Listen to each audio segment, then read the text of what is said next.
என்ன தனு, நான் வாழ்த்துக்கள்னு சொல்லி கை கொடுக்கறேன், பதிலுக்கு நீங்க கை கொடுக்காம இருக்கீங்க.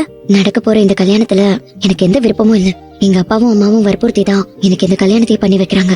சரி தனு, அட்லீஸ்ட் நீங்க எனக்கு கை கொடுத்து எனக்கும் கதிர் மாமாவுக்கும் கல்யாணம் நடக்க போறதுக்காவது வாழ்த்து சொல்லலாம்ல. வாழ்த்துக்கள். நன்றி தனு. என்னடா இவ இப்படி சொல்றாளேன்னு நினைக்காதீங்க.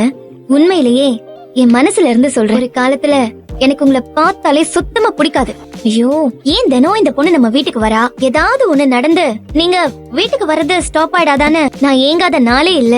ஏன்னா நீங்க மாமா கிட்ட ரொம்ப உரிமையா பழகுவீங்க, பேசுவீங்க. அதெல்லாம் பாக்குறப்போ எனக்கே ரொம்ப எரிச்சலா இருக்கும்.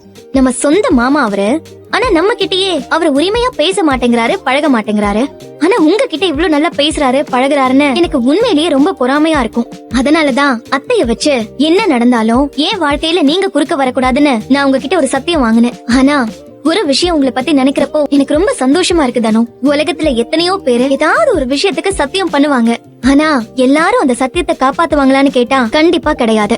ஆனா நீங்க பண்ண சத்தியத்தை காப்பாத்தி இப்போ வரைக்கும் என் வாழ்க்கையில குறுக்க வராம இருந்துட்டீங்க. உங்களுக்கு ரொம்ப நன்றி தனு. நீங்க எனக்கு செஞ்ச இந்த உதவிய நான் காலத்துக்கும் மறக்க மாட்டேன். அப்புறம் நான் உங்களை பிடிக்காதுன்னு சொன்னதெல்லாம் அப்பதான், இப்போ இல்ல.